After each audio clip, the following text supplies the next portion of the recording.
மீண்டும் உங்களை நாம் சந்திப்பதிலே மிக்க மகிழ்ச்சி அடைகின்றோம். நான் இலங்கையில் இருந்து பதுளை போதனா வைத்தியசாலையில் இருந்து வைத்தியர் கிருஷான் வேதநாயகம். நாங்கள் இந்த நேற்று எல்லாம் என்னத்தை பற்றி பார்த்தோம் என்றால், ஒருவருக்கு 3 கிழமைக்கு மேற்பட்ட காலப்பகுதியிலே அவருக்கு காய்ச்சல் இருக்கின்றது. அதை நாங்கள் பைராக்சியா ஆஃப் அன்னோன் ஒரிஜின் என்று சொல்லுவோம். அதாவது இந்த நோய்க்குரிய காரணம் என்னவென்று கண்டுபிடிக்க முடியாத நிலைமையிலே 3 கிழமையாக மாறி மாறி அவருக்கு காய்ச்சல் வருகின்ற போது காரணங்களை நாங்கள் பார்த்து கொண்டிருக்கிறோம். அதில் முதலாவது காரணம் என்ன? கிருமி தொற்று, இன்ஃபெக்ஷன். இந்த கிருமி தொற்றானது 40% காரணங்களை இது பிடித்து கொண்டிருக்கின்றது. இந்த கிருமி தொற்றிலே முதலாவதாக நாங்கள் பார்த்தோம் என்ன? எங்களுடைய ஈரடிலே ஏற்படுகின்ற சிதல் கட்டு அல்லது லிவர் அப்சஸ் என்று சொல்லுவோம். இரண்டாவதாக கசரோகம் அல்லது டிபி எனப்படுகிற வருத்தம். இன்று மூன்றாவதாக நாங்கள் பார்க்க போகிற வருத்தம் என்னவென்றால் சிறுநீரிலே ஏற்படுகின்ற கிருமி தொற்று, அதாவது யூரினரி ட்ராக்ட் இன்ஃபெக்ஷன். இதை பற்றி முந்தைய நிகழ்ச்சிகளிலே கூட நான் கதைத்திருக்கின்றேன். முக்கியமாக உங்களுக்கு தெரியும், எங்களை போன்ற இலங்கை போன்ற 3ஆம் உலக நாடுகளிலே கன பேருக்கு இந்த சிறுநீரகங்களுடைய தொழிற்பாடு முற்றிலுமே பாதிக்கப்பட்ட ஒரு நிலைமை இருக்கின்றது. அதை நாங்கள் கிட்னி ஃபெயிலியர் என்று சொல்லுவோம். எனவே இந்த கிட்னி ஃபெயிலியருக்கு முக்கியமான காரணம் என்ன? சிறு வயதிலே அந்த பிள்ளைகளுக்கு அடிக்கடி ஏற்படுகின்ற இந்த சிறுநீரிலே ஏற்படுகின்ற கிருமி தொற்று. இந்த கிருமி தொற்றுக்கு போதிய அளவு மருந்துகள், கிருமி கொள்ளுகின்ற மருந்துகளை கொடுக்காத தன்மையும், இரண்டாவதாக அதற்கு சரியான நாட்கள், சாதாரணமாக ஒரு சிறுவனுக்கு கிருமி தொற்று ஏற்படுமாக இருந்தால் 7 இருந்து 10 நாட்கள் வரைக்கும் இந்த ஆன்டிபயோட்டிக்ஸ் எனப்படுகின்ற இந்த கிருமிகளை கொள்ளுகின்ற மருந்துகளை நாங்கள் கொடுக்க வேண்டும். அப்படி இல்லாமல் 2-3 நாட்களிலே கொடுத்து அதை நிப்பாட்டுகின்ற போது, மூன்றாவதாக உண்மையாக என்ன கிருமியினாலே இந்த சிறுநீரிலே கிருமி தொற்று ஏற்படுகிறது, என்ன வகையான கிருமிகள், அது உங்களுக்கு தெரியும். பாக்டீரியாவிலே பல விதமான பாக்டீரியாக்கள் இருக்கின்றது.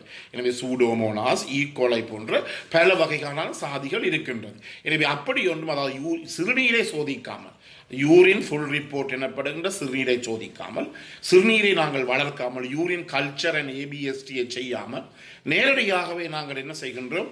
இந்த மருந்துகளை, ஆன்டிபயோட்டிக்ஸை கொடுக்கின்ற போது அங்கு கொடுக்கப்படுகிற இந்த கிருமி கொல்லி மருந்தானது, ஆன்டிபயோட்டிக் ஆனது அந்த சிறுநீரில் இருக்கின்ற கிருமிகளுக்கு எதிராக செயற்படக்கூடியதா, அதாவது சென்சிட்டிவா என்று பார்க்க வேண்டும். சில நேரங்களிலே அந்த கிருமிகள் இந்த நாங்கள் கொடுக்கின்ற மருந்துக்கு எதிர்ப்படையாக செயற்படக்கூடும் அல்லது ரெசிஸ்டன்ஸாக இருக்கக்கூடும். எனவே இதை அடிப்படையாக கொண்டுதான் நாங்கள் கொடுக்கின்ற மருந்துகளை நாங்கள் தீர்மானிக்கிறோம். எனவே மிகவும் முக்கியமாக கவனிக்க வேண்டும். நேற்றும் கூட ஒரு 3 வயசு சிறுவனை என்னிடம் கொண்ட போது நான் அவருடைய அவருடைய அந்த வளர்ச்சி விருத்தி அளவு கடக்கின்ற அந்த புத்தகம் இருக்கிறது, சிஎஸ்டிஆர் சொல்லுவோம், chart of children growth and development சார்ட்னு சொல்லுவோம். இது எடுத்து நாங்கள் பார்த்த போது அதிலே அவருடைய அந்த குழந்தையினுடைய நிறை கூடவில்லை. ஒரு 6-7 மாதங்களாக நிறை கூடவில்லை. எனவே அந்த அம்மா கூட சத்தம் போடாமல் அப்படியே வைத்துக் கொண்டு இருக்கின்றார். இது பிழையானது. ஏனெனில் இந்த நிறை அதிகரிக்கவில்லை என்று சொன்னால் அங்கு ஏதாவது ஒரு கிருமி தொற்று இருக்க வேண்டும். அதில் முக்கியமாக அந்த பிள்ளைக்கு சிறுநீரிலே கிருமி தொற்று, அதாவது யூரினரி ட்ராக்ட் இன்ஃபெக்ஷன் இருக்க வேண்டும்.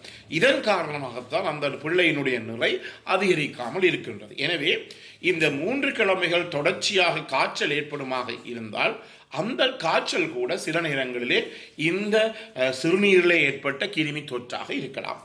கூடுதலாக ஆண்கள் பெண்கள் இருவரையும் நாங்கள் பார்த்து கொள்வோமாக இருந்தால், ஆண்கள் கொஞ்சம் சிறுநீர் கழிக்கின்ற போது, எரிச்சல் ஏற்படுகின்ற போது, அல்லது அடி வயிற்றிலே வலி ஏற்படுகின்ற போது, வயிற்று வலி ஏற்படுகின்ற போது, நோய் ஏற்படுகின்ற போது உடனடியாகவே அவர்கள் பயந்து போய் வைத்திருப்பை காணுவார்கள். ஆண்களுக்கு நோவை கண்டால் பயம்.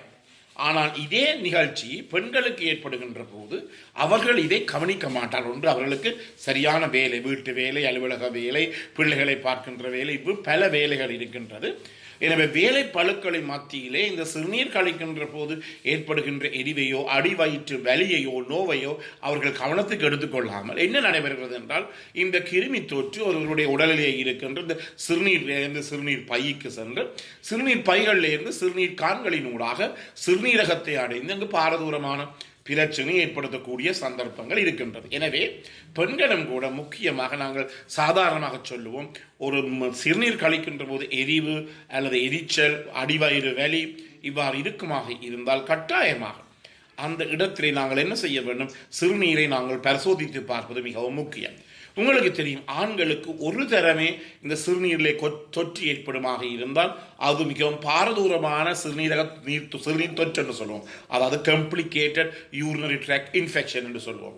அதே நேரத்தில் பெண்களுக்கு 2 தடவைக்கு மேல் ஏற்படுகின்ற போதுதான் இதை நாங்கள் பாரதூரமான பிரச்சனையாக எடுக்கலாம். ஆனாலும் கூட இப்போதைய நிலைமைப்படி அப்படி அல்லாமல் யாருக்காவது சிறுநீர் கழிக்கின்ற போது எரிச்சல் அடிவயிற்று வலி, சிறு பிள்ளைகளாக இருக்கின்ற போது சிறுநீர் கழிக்கின்ற போது அழுவது அல்லது சிறுநீர் கழித்த பிற்பாடு சிரிங்குவது இவ்வாறு பிரச்சனைகள் இருக்கலாம். அல்லது பிள்ளைகளினுடைய உடல் பருமன் அதிகரிக்காமல் இருக்கின்றது போன்ற பிரச்சனைகள் இருந்தால் கட்டாயமாக அந்த இடத்திலே நாங்கள் என்னத்தை சோதித்து பார்க்க வேண்டும், சிறுநீரை சோதித்து பார்க்க வேண்டும். இல்லாவிட்டால் அங்கு பாரதூரமான பிரச்சனை ஏற்படும். அண்மையிலே கூட என்னுடைய மிக நெருங்கிய நண்பர் இந்த பதுல்ல மாவட்டத்திலே வேலை செய்கிற 81 வயசுடைய மிக பிரபலியமான வைத்தியர் ஒருவர் சிறுநீரகங்கள் பாதிக்கப்பட்டிருந்தார். அவருக்கும் என்ன நடந்தது என்றால், சிறுநீரக தொற்று ஏற்படுகின்ற போது அவர் அதை ஒழுங்காக கவனிக்க மாட்டார், ஏனோ தானோ ஒன்று இருந்து விடுவார். கடைசியிலே பாதிக்கப்படுகின்ற போது முழுதும் அவர் அப்படியே பாதிக்கப்படக்கூடிய ஒரு நிலைமை அவருக்கு ஏற்பட்டிருந்தது. எனவே நீங்கள் அதை குற்றமாக கவனித்துக் கொள்ள வேண்டும். எனவே என்ன செய்ய வேண்டும், இந்த சிறுநீர் தொற்று என்பது பாரதூரமான பிரச்சனை. 3 நாட்களுக்கு மேல் இருக்குமாக இருந்தால் காய்ச்சல், கட்டாயமாக அந்த இடத்திலே நாங்கள் என்னத்தை சோதித்து பார்க்க வேண்டும், சிறுநீரை சோதித்து பார்க்க வேண்டும். பார்க்கின்ற போது உங்களுக்கு தெரியும், நீங்கள் சிறுநீரை சோதித்து பார்க்கின்ற போது சிறுநீரை நாங்கள் அதற்கு எடுக்கின்ற போது ஒரே அடியாக எடுக்க முடியாது, அதை புறம்பாகத்தான் நாங்கள் அதை எடுக்க வேண்டும். அதாவது புறம்பாக என்று சொல்லுகின்ற போது லேப்ல இருந்து நீங்கள் ரத்தம் சிறுநீர் சோதிக்கின்ற ஆய்வு கூடத்திலே இருந்து அந்த லெபார்டரியில இருந்து அந்த சிறுநீரை எடுக்க வேண்டும்.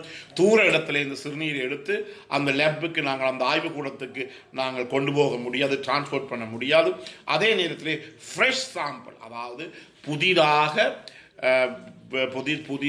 சேகரிக்கப்பட்ட சிறுநீரைத்தான் நாங்கள் பார்க்க வேண்டும். கூடுதலாக பெற்றோர் என்ன செய்வார்கள் என்றால், பிள்ளைகளுக்கு சிறுநீர் சேகரிப்பதிலே கொஞ்சம் கஷ்டம் என்றபடியினாலே இரவிலே சேகரித்த சிறுநீரை வைத்துக்கொண்டு காலையிலே அதை ஆய்வுக்கூடங்களுக்கு அனுப்புகின்ற போது அந்த இடத்திலே எங்களுக்கு ஒரு தவறான முடிவு தான் எங்களுக்கு கிடைக்கக்கூடியதாக இருக்கின்றது.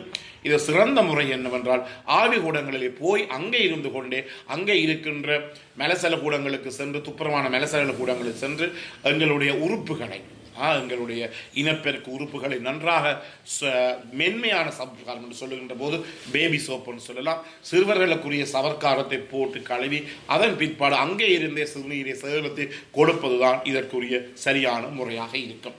எனவே அன்பர்களே, இந்த நிகழ்ச்சி பிடித்திருந்தால் கேட்காதவருக்கு பார்க்காதவருக்கு அறிமுகப்படுத்துங்கள். இது நீங்கள் லைக் பண்ணலாம், ஷேர் பண்ணலாம். அதே நேரத்தில் இந்த மணி சின்னத்தை பெல் சைன் அமர்த்தி நீங்கள் அதை சப்ஸ்கிரைப் பண்ணலாம். அதே நேரத்தில் மேலதிக விவரங்கள் தேவையாக இருந்தால் 009477356242 மூலமாக தொடர்பு கொள்ள முடியும். பிறந்திருக்கின்ற நாள் உங்கள் அனைவருக்கும் இனிய பொழுதாக அமைய அனைவருக்கும் பொதுவான உரைமனு வேண்டி விடைபெறுகிறேன்.